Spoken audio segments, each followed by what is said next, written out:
There's a quiet fear hiding inside some relationships. It does not look like fear. It looks like boredom. The relationship is calm, kind, and steady. Yet for those of us used to the storm, that can feel strangely empty. This is the mystery. Why do we finally find the relationship we wanted, then sabotage it because it feels too calm? Eleanor noticed it with Henry. He was steady.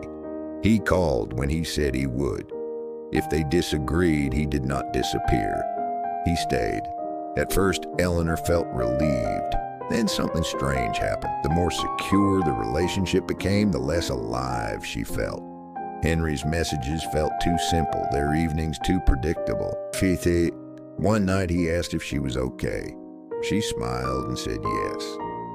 Later, Eleanor searched through old messages from someone who had once kept her guessing.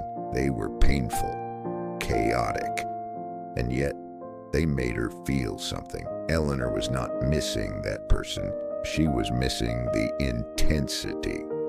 Sometimes calm relationships feel boring because your heart's memory has learned to associate love with uncertainty, waiting for a reply, wondering where you stand, reading into every change in tone. A peaceful relationship can feel like a song played too softly to someone who only learned to dance to alarms. And that is when sabotage begins. We start an argument just to feel a spark. We become colder to see if our partner will chase. We compare a steady partner to an unpredictable ex and mistake exhaustion for passion. Sometimes the fear is not, what if this person leaves me? Sometimes it is, what if nothing dramatic happens and I have to meet myself in the silence? So ask yourself, am I truly bored or simply unused to peace? Do I miss this person or the emotional chase? Have I confused being activated with being in love?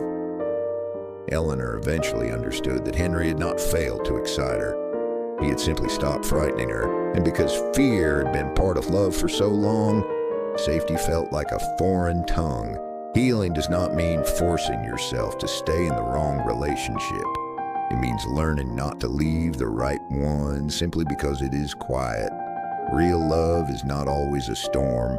Sometimes it is a boring Tuesday, a warm drink, a message you do not have to decode, a person who does not make you suffer before making you feel chosen.